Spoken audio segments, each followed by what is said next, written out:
ইলিনয়ের শিকাগোর একটি ফিলিং স্টেশনের দৃশ্য এটি। গ্যাসোলিন নিতে বাইরে ভিড় করেছেন ক্রেতারা। গেল সপ্তাহের তুলনায় প্রতি গ্যালন গ্যাসোলিনের দাম 12 সেন্ট বেড়ে $4.1 হওয়ায় ট্রাম্পের প্রতি তীব্র অসন্তোষ প্রকাশ করলেন ক্রেতারা। 28 ফেব্রুয়ারি ইরানে হামলা শুরুর পর যুক্তরাষ্ট্রে গ্যাসোলিনের দাম বেড়েছে 37% পর্যন্ত।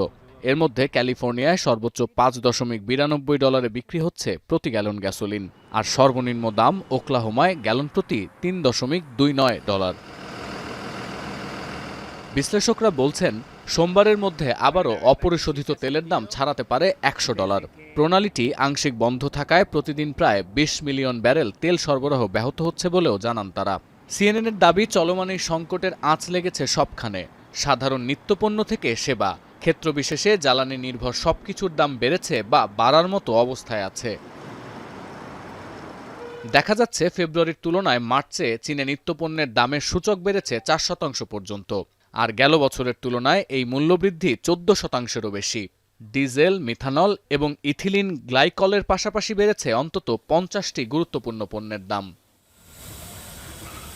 এমন প্রেক্ষাপটে হরমুজ প্রণালী দিয়ে সরবরাহ সংকটের জেরে দীর্ঘ 7 বছর পর আবারও ইরান থেকে তেল কিনেছে ভারত। দেশটির জ্বালানি মন্ত্রণালয় জানিয়েছে, ইরানি তেল আমদানিতে অর্থ পরিশোধজনিত কোনো ধরনের জটিলতা নেই। এছাড়াও তেহরান থেকে 44,000 মেট্রিক টন তরলীকৃত পেট্রোলিয়াম গ্যাস আমদানি করেছে নয়াদিল্লি।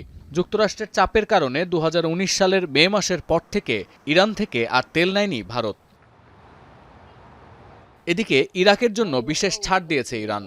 তেহরান আনুষ্ঠানিকভাবে ঘোষণা করেছে, হরমুজ প্রণালীতে আরোপিত সব ধরনের বিধিনিষেধ থেকে মুক্ত থাকবে বাগদাদ। সতীর্থ কর্মকার, এখন বিশ্ব। 72 ঘন্টা ময়েশ্চার লক সমৃদ্ধ লিলি বডি ওয়াশ, শিয়া বাটারের গুডনেস স্কিন রিপেয়ার করে রাখে সফট ও গ্লোয়িং।